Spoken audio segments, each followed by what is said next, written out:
Hello everyone, welcome to week 5, lecture 3 of the course Rural Marketing Principles, Strategies and Practices. ग्रामीण विपणन, सिद्धांत, रणनीतियां और अभ्यास. So dear learners, as we have seen in our previous lecture about the product, the decisions made on the basis of the product development. So today we are going to talk about a very important topic which is termed as positioning. Basically, we are going to discuss on the different aspects of positioning in reference to rural marketing. ग्रामीण विपणन में बाजार की स्थिति क्या होती है, इस पे हम आज चर्चा करेंगे. So you can see the first slide which says what is positioning in rural marketing. As it is evident from the word positioning, something that has to be positioned in the minds of the target customers. या हम ऐसे कहें कि उपभोक्ताओं के मन मस्तिष्क में कैसे हम किसी वस्तु, किसी उत्पाद, किसी सेवा का उसके बारे में जानकारी देना, तो ऐसी जानकारी देना जिससे कि वो उसके मन मस्तिष्क में बहुत समय तक उसको याद करने में उसकी सहायता करे. पोजीशनिंग, जब हम मार्केटिंग की बात करते हैं तो हम ये देखते हैं कि मार्केटिंग जो है वो सिर्फ और सिर्फ प्रोडक्ट के अवेयरनेस के बारे में बात करते हैं, उसके इन्फॉर्मेशन के बारे में बात करते हैं. लेकिन जब हम उसको और एलोबरेट करते हैं तो हम उसके विशेषताओं के बारे में बात करते हैं. कैसे जब कोई कस्टमर कोई प्रोडक्ट खरीदने जाता है मार्केट में, कोई उत्पाद खरीदने जाता है मार्केट में, तो क्या चीज है जिससे कि वो जो कंपटीटर ब्रांड हैं उससे उस प्रोडक्ट को, उस ब्रांड को अलग या यूनिक या आइडेंटिकल देखता है. ये काम किसका है? ये काम कंपनियों का है, ये काम मार्केटर्स का है. और ये काम इतना आसान नहीं होता. इसलिए हम लोग कहते हैं कि पोजीशनिंग एक स्ट्रैटेजी है. ये मार्केटिंग स्ट्रैटेजी में पोजीशनिंग एक स्ट्रैटेजी है. एक रणनीति बनानी पड़ेगी ताकि जो कंज्यूमर है वो आपके प्रोडक्ट को ही खरीदे, आपके उत्पाद को ही खरीदे, आपकी सेवा को का इस्तेमाल करे. तो हम ये देखेंगे इसमें कि जो पोजीशनिंग है वो क्या है? एक स्ट्रैटेजी है. ऐसी स्ट्रैटेजी जिसमें हम इन्वॉल्व करते हैं creating and identity image of the brand और product within the target customers mind. आप सोचिए कि अगर आपको अपने बारे में किसी के मन मस्तिष्क में स्टैब्लिश करना है तो कैसे करेंगे? आपकी कुछ कैरेक्टरिस्टिक्स होने चाहिए, कुछ यूनिकनेस होने चाहिए. वो यूनिकनेस क्या होगा, उसको कैसे हम क्रिएट करेंगे, कैसे वो भिन्न हो, क्रिएटिव हो, आइडेंटिकल हो, यूनिक हो, और सबसे बड़ी बात कि कितना इंपैक्टफुल हो. तो हम देखते हैं कि ये जो प्रोसेस है वो इंडिकेट करता है कि कैसे how you differentiate your product and services from that of your competitors and then determine which market niche to fill. किस बाजार में हम अपने उत्पाद को डालेंगे जिससे कि वहां का जो कंज्यूमर है और साथ साथ कस्टमर है उसको खरीदे. तो निश यहां क्या समझ में आता है? निश मतलब कि ऐसा मार्केट जहां पे कि आपका प्रेजेंस नहीं है, या ऐसा मार्केट जो कि आपने नया खोजा अपने लिए, अपने उत्पाद के लिए, या ऐसा प्रोडक्ट जो कि टोटली नया है. तो इसके लिए हमें क्या करना होता है कि हम अपनी स्ट्रेटजी बनाते हैं, रणनीति बनाते हैं कि हम जो हमारा एग्जिस्टिंग प्रोडक्ट मार्केट में है, अगर हमारा ही प्रोडक्ट है तो उससे कैसे भिन्न हो. अगर मार्केट में और भी कंपनियां दे रही हैं तो उन कंपनियों से प्रोडक्ट कैसे भिन्न हो, इसके ऊपर हमारा काम होता है और कंपनीज को करती हैं। तो companies marketing positioning strategy is affected by plenty of variables related to customer requirement. सबसे इंपॉर्टेंट चीज कि कस्टमर का रिक्वायरमेंट क्या होगा, उसके हिसाब से हम पोजिशनिंग कर रहे हैं। हम देखते हैं मोटिवेशन क्या होगा, क्यों खरीदेगा कस्टमर, ऐसी ऐसी क्या चीज होगी, ऐसी क्या यूनिक चीज होगी जिसको वो दिखेगा, समझेगा, जानेगा और फिर उसको यूज करेगा in comparison to the competitors action. तो हम देखते हैं कि प्रोडक्ट पोजीशन एंड ब्रांडिंग, जो कि आज का विषय हम देख रहे हैं कि पोजीशनिंग को हम ब्रांडिंग को कैसे जोड़ेंगे जिससे कि हम मार्केट को स्टडी कर सकें। जब हम ब्रांड की बात कर रहे हैं या पोजीशनिंग की बात कर रहे हैं, इसका मतलब कि मार्केट को समझने के लिए आपको हमारे पुराने लेक्चर्स में आपने देखा होगा और बताया गया होगा कि हम लोग सेगमेंटेशन देखते हैं। सेगमेंटेशन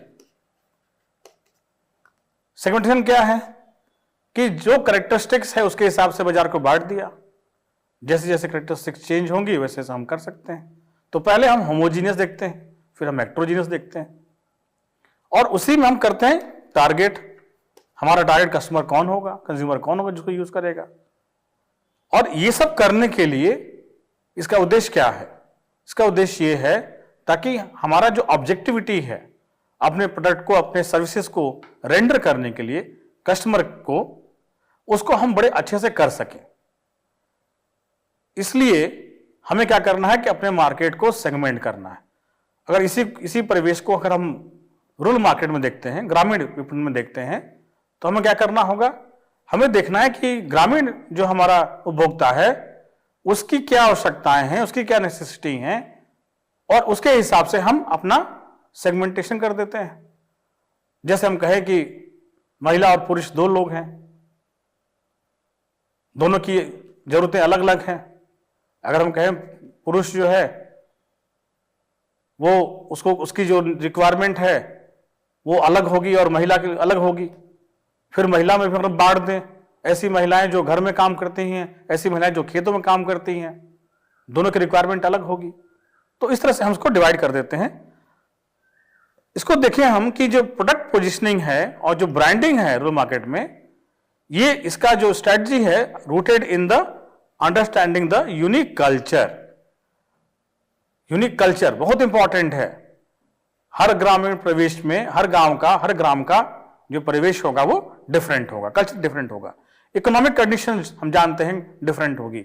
हमने पहले भी जिक्र किया था कि भाई गांव में जो है उतनी ज़्यादा जॉब्स नहीं हैं, लोग को नौकरी उतनी नहीं मिल पाती है, तो जो रोजमर्रा के जो काम होते हैं, दिहाड़ी है, मजदूरी है, खेतों में काम करना है, सिंचाई है, ढुलाई है, इन सब में वो काम करते हैं। तो उससे जो पैसे निकलते हैं, जो उनका इनकम होता है और जैसे उनकी खरीदारी होती है, हम इकोनॉमिक फैक्टर को देखते हैं।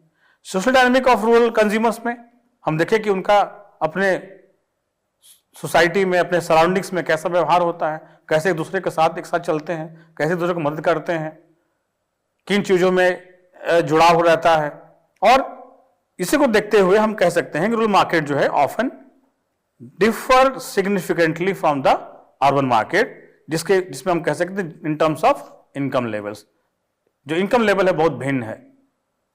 जो जमींदार होगा, जिसके पास खेत ज्यादा होगा, उसकी इनकम ज्यादा होगी। जो उसके खेतों में काम कर रहा होगा वो दिहाड़ी मजदूर होगा, उसकी इनकम कम होगी। जो बिचौलिया होगा, जो कि दिहाड़ी मजदूर और जमींदार के बीच में काम कर रहा होगा, उसका इनकम अलग होगा। तो बहुत सारे इनकम लेवल्स में बाइफर्केशंस हैं। फिर परचेजिंग बिहेवियर भी है। मैंने आपको एग्जांपल के तौर बताया था कि यहाँ का जो किसान है, जो कंज्यूमर है, वो बहुत प्राइस सेंसिटिव है। तो जैसा उसका पास पैसा होगा, जैसे उसकी इनकम होगी, वैसा उसका परचेसिंग बिहेवियर होगा। कम पैसे होंगे तो कम सामान कर देगा। इसलिए हम देखते हैं कि बहुत सारे जो मार्केटर्स हैं वो स्मॉल पैकेट्स के ऊपर काम करते हैं। मैंने एग्जाम्पल बताया था लेस का। लेस कंपनी ने छोटे पैकेट 5 रुपए के बनाए, जिससे कि छोटी मोटी भूख जो है वो मिट जाती है। मीडिया कंजम्पशन, जो उनका लोगों से, जो मीडिया से जो उनका कनेक्ट है वो कम है, क्योंकि वो उनका ज़्यादा समय जो है काम करने में जाता है। वो ज़्यादा ना टीवी देखते हैं, ना रेडियो सुनते हैं, ना न्यूज़पेपर पढ़ते हैं। अगर पढ़ते भी हैं, सुनते भी हैं, तो उसकी लिमिटेशंस हैं। बहुत हम कह सकते हैं कि 5 बजे 6 बजे के समय रेडियो पे अगर आता है किसानों के बारे में कुछ जानकारी आती वो सुनते हैं। कभी चाय की दुकान में चले गए, सट्टियों पे चले गए, हाट में चले गए, अखबार मिला, पढ़ लिया, हो गया। लेकिन जो सर्कुलेशन है वो बहुत कम है। एक्सेस टू द प्रोडक्ट्स, उसी हिसाब से वो प्रोडक्ट को भी या जो उत्पाद है उसको खरीदते हैं। तो जो प्रोडक्ट पोजिशनिंग जो है उसको हम क्या कह सकते हैं? It refers to how product is perceived in the minds of rural consumers compare to the competing products. तो हम क्या कर रहे हैं? परसीव्ड की बात कर रहे हैं।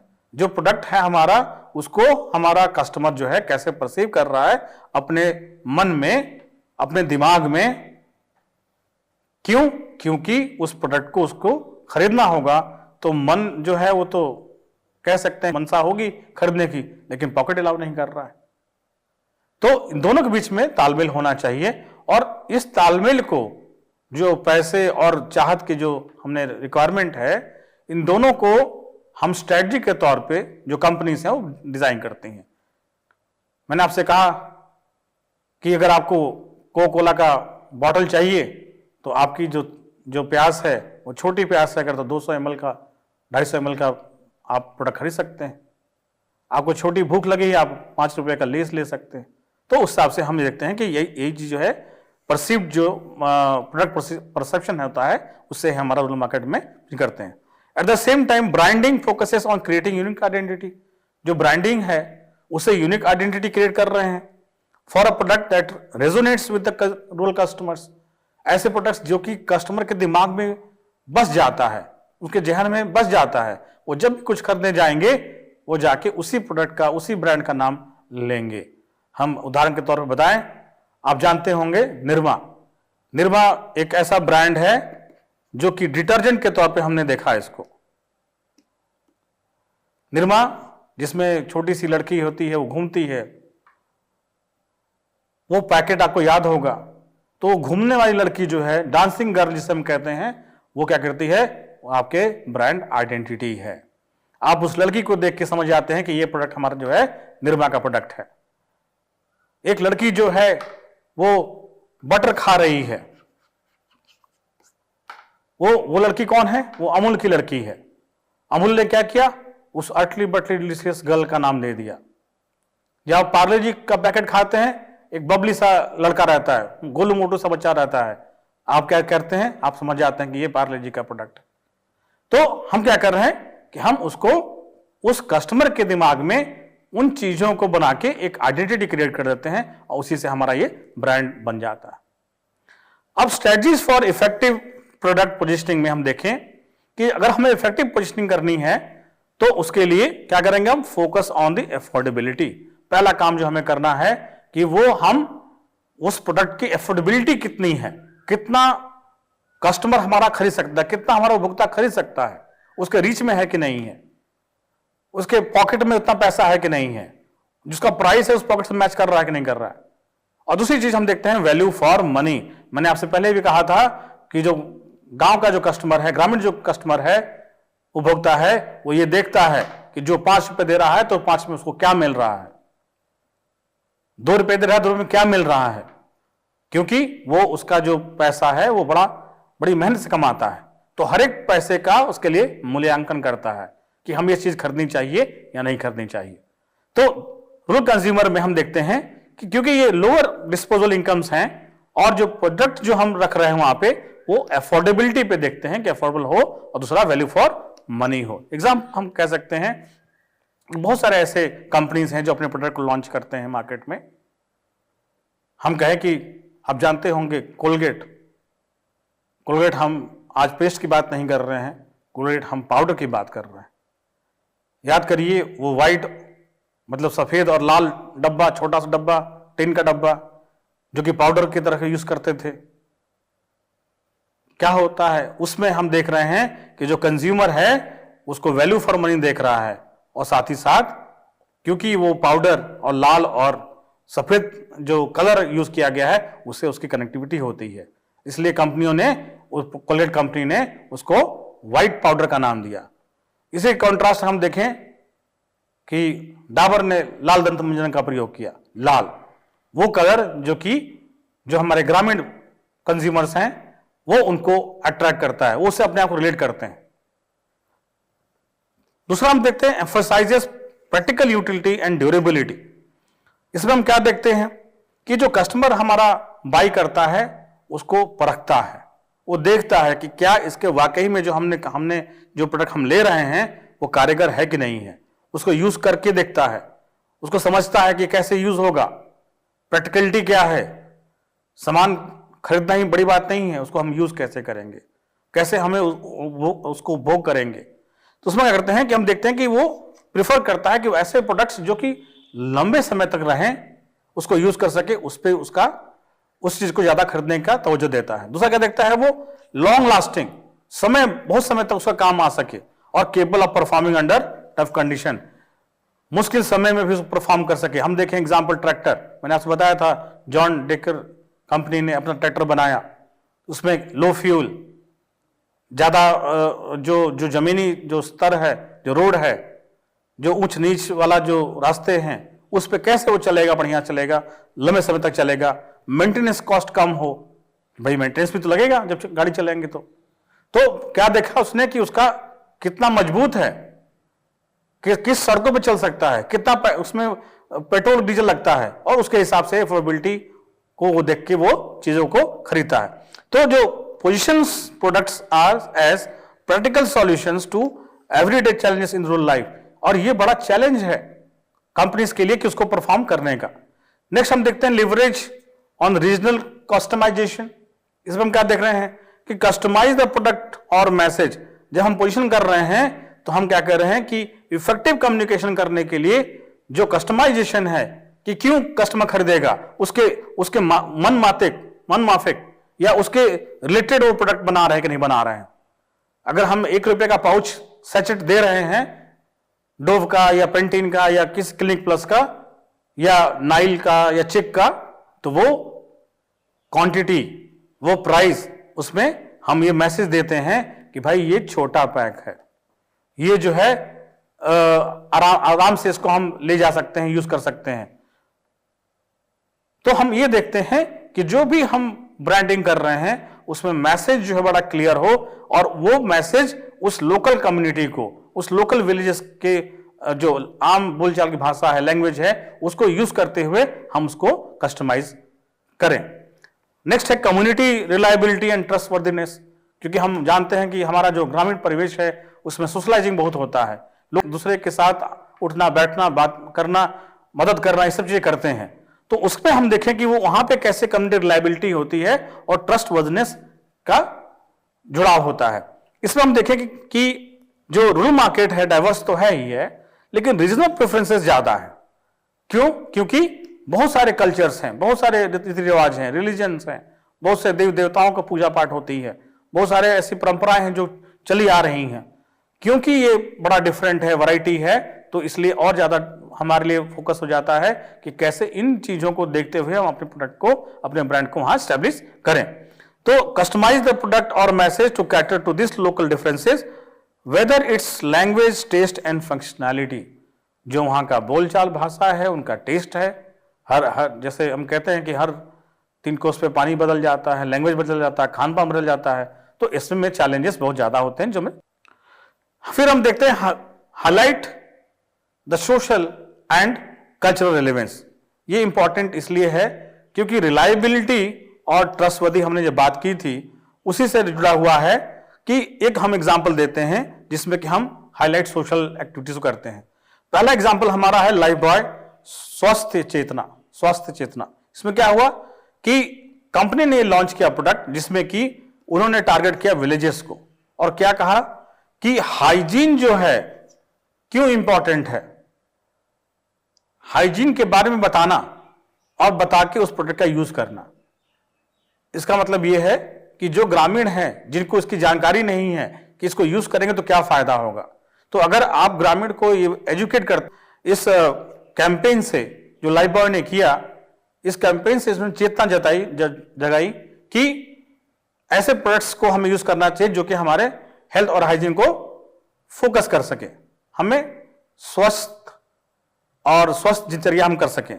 दूसरा हमारा कल्चर रेलेवेंस, जिसमें हमने क्या किया, hand washing to auspicious rituals, daily routines aligning with the cultural value of shuddhi, purity, हम जानते हैं कि गांव में इस वर्ड का बड़ा चर्चा होता है, शुद्धि।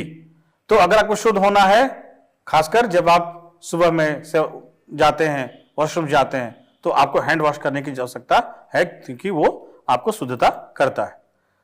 अब हम थोड़ा सा बात कर लेते हैं ब्रांड अवेयरनेस के बारे में। ब्रांड अवेयरनेस जो है, हम कह सकते हैं कि कैसे हम अपने कस्टमर्स को अपने ब्रांड के बारे में जागरूक करें या बताएं। तो 3-4 चीजें हैं। ब्रांड रिकॉल, जो हम पहला देखते हैं कि क्या चीज हम रखेंगे जो कि कस्टमर के दिमाग में जाएगा, उपभोक्ता दिमाग में जाएगा, और उसके कारण जब भी उस दुकान पर सामान खरीदने जाता है तो वो आप ही के प्रोडक्ट को उठाएगा।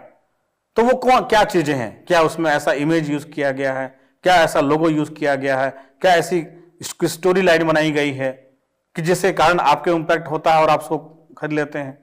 तो कैसे आप रिकॉल करते हैं, कैसे आप उसको लेते हैं, वो हम देखते हैं।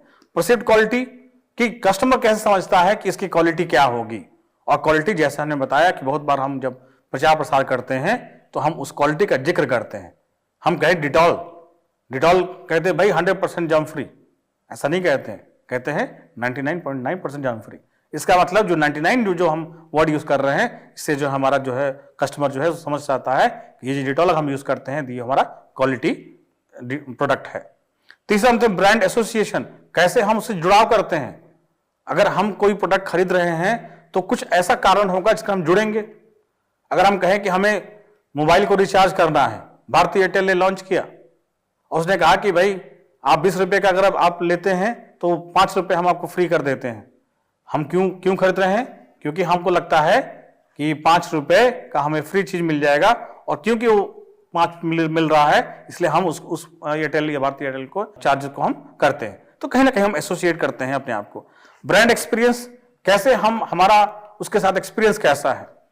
हमने महिंद्रा का ट्रैक्टर खरीदा, महिंद्रा ट्रैक्टर जो है वो अच्छा काम कर रहा है, फ्यूल एफिशिएंट है, मेंटेनेंस फ्री है।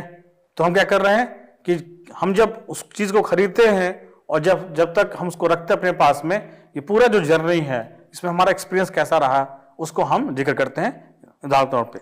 ब्रांड कम्युनिकेशन, हम क्या बताना चाहते हैं, किस तरह से बताना चाहते हैं, जैसे हमने कहा कि ट्रस्टवर्दीनेस और उसको रिलेट करने की बात कहे। ब्रांड रिकग्निशन, कैसे वो उसको पहचानेगा, आइडेंटिटी क्या हो।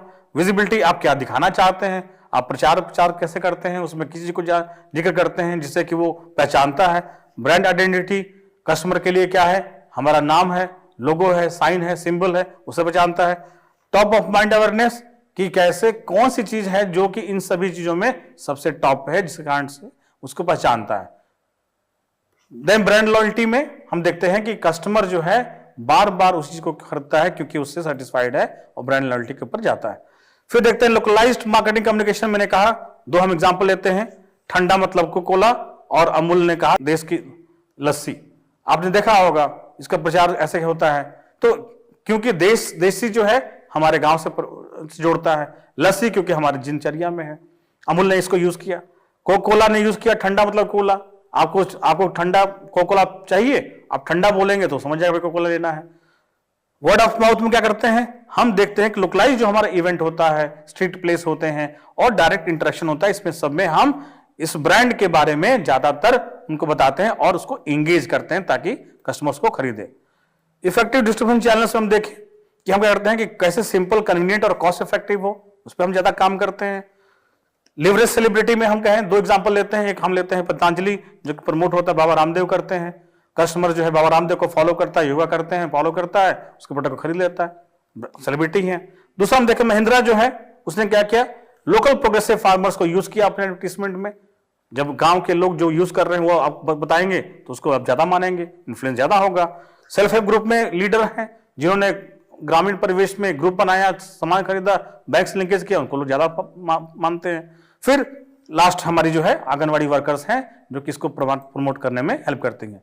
कस्टमर सर्विस में देखें बहुत सारे हेल्पलाइंस नंबर आपको मिल जाते हैं, मोबाइल ऐप्स में आपको जुड़ाव होता है, और जो लोकल रिप्रेजेंटेटिव हैं वो आपको कनेक्ट करते हैं, जिसे हम कहते हैं कि पॉइंट ऑफ अट्रैक्शन जो है हो जाता है। सोशल इंपैक्ट हम देखें, ब्रांड इमेज जो है वो क्या करता है कि किसी न किसी कंपनी के सोशल रिस्पॉन्सिबिलिटी के एफर्ट्स को देखता है, जिसमें हम कहें सस्टेनेबल प्रैक्टिसेस को हम फॉलो करते हैं और इको फ्रेंडली पैकेजिंग की बात करते हैं और फेयर ट्रेड हम पार्टनरशिप की बात करते हैं। अफोर्डेबिलिटी जो है वो की कंसिडरेशंस हैं सक्सेसफुल ब्रांड के। अफोर्डेबिलिटी मैंने कहा जो आप पहुंचा सकते हैं, जिसमें कि लागत और जो क्वालिटी है वो मिल जाए। Trust and reliability, position products as dependable, आप डिपेंड कर सकते हो, ट्रस्टवर्दी हो सकता है, कंसिस्टेंट हो सकता है। कल्चरल सेंसिटिविटी की बात करें तो हम कहें कि टेलर मार्केटिंग की बात कर रहे हैं, हम कैसे उस कल्चर से जोड़ सकते हैं, ट्रेडिशन से जोड़ सकते हैं। एक्सेसिबिलिटी में कहें तो हम कह सकते हैं कि इनोवेटिव डिस्ट्रीब्यूशन चैनल्स को हम यूज कर रहे हैं। और लास्ट हम कहते हैं कम्युनिटी एंगेजमेंट। क्या करते हैं हम इसमें? Build brand loyalty through word of mouth, एक दूसरे को बताते हैं और उसके अच्छे कुछ चीजों को हम सेलिब्रेट करते हैं, और कम्युनिटी बेस्ड एक्टिविटीज को हम करते हैं जिससे हमारा कनेक्शन हो। तो इन चीजों के परिवेश में हम देखें तो एक चीज हम देखते हैं जो कि हमें समझना है, थिंक अबाउट दिस में, कि मान लीजिए, imagine you are analysing two competitive brands trying to enter the rural market. One brand uses high-end advertising and premium product positioning, while the other focuses on affordability, community involvement, and practical benefits. Which brand is more likely to succeed in rural setting and why?